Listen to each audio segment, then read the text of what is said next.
গুন্ডাদের পার্টি হয়ে গিয়েছে টিএমসি। গুন্ডা পুষে ওদের রাজনীতি করতে হচ্ছে, ভোটে জিততে হচ্ছে।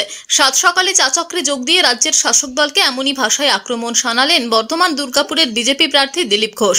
বুধবার সাত সকালে সাগরভাঙা এলাকায় প্রাতভ্রমণ সেরে চাচক্রে যোগ দেন বিজেপি প্রার্থী। একাধিক ইস্যুতে রাজ্যের শাসক দলের বিরুদ্ধে তোপ দাগেন তিনি। বলেন, রাজ্যের যে কোনো দুর্নীতিতে তৃণমূল নেতার পাশাপাশি জড়িয়ে রয়েছে সরকারি কর্মচারী ও পুলিশ প্রশাসন, যুক্ত রয়েছে বলেই দাবি করেন তিনি। থেকে যোগীজি সভা থেকে ফেরার পথে দুর্গাপুরে আবার বাসে হামলা হয়েছে, যে সময় যাচ্ছিল বাসটা, কি বলবেন?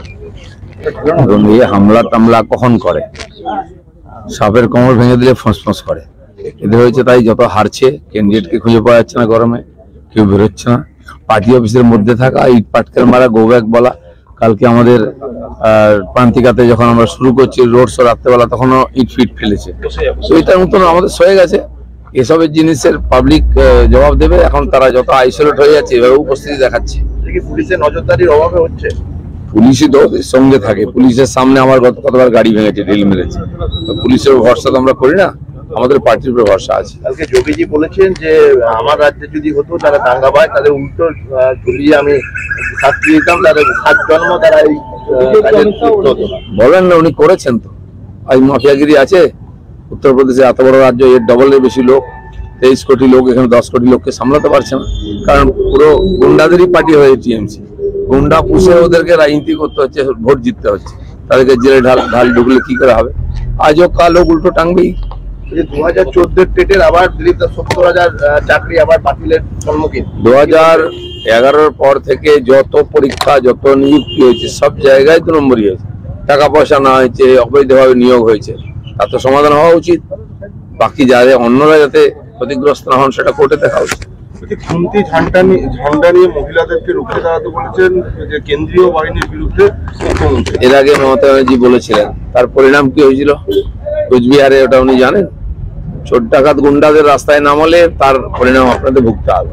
দাদাগিরি করে, গুন্ডাগিরি করে এখানে চলবে না। শাহজাহানকে ধরতে গেলে মহিলাদের কি আসবেন? অমুকের চোরের বাড়ি গেলে, ওদের মন্ত্রী চোরের বাড়িতে গেলে মহিলা রাখতে হবে। মহিলাদেরকে 5 টাকা থেকে 500 টাকা দিয়ে কিনে নিচ্ছেন নাকি? যা ইচ্ছা করুন, তাদেরকে পিঠা বানাবেন, আপনার নেতারা তাদের নিয়ে ভোগ করবে পার্টি অফিসে, তাদেরকে রৌদ্রে নামাবেন আপনি। এই করে বাংলায় রাজনীতি চলবে। দাদা, জলপাইগুড়িতে কালকে একজন কাঠ পাচারকারীকে গ্রেফতার করার পর জেরা করে জানা গেছে মাটির তলায় বালিতে প্রচুর কাঠ মানে পাওয়া গেছে।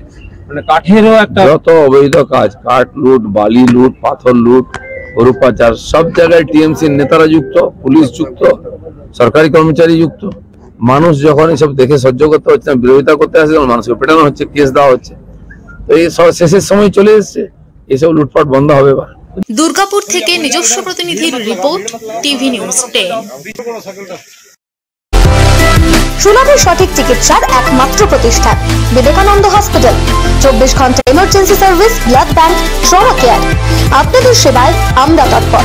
গুণমান ও পরিষেবায় দুর্গাপুর বিধাননগরের ডক্টর জাকির হোসেন এভিনিউর বিবেকানন্দ হসপিটাল শিল্পাঞ্চলের মানুষের মন জয় করেছে। সবার আগে খবরের আপডেট পাওয়ার জন্য সাবস্ক্রাইব করুন আমাদের ইউটিউব চ্যানেল এবং ক্লিক করুন বেল নোটিফিকেশন আইকনে।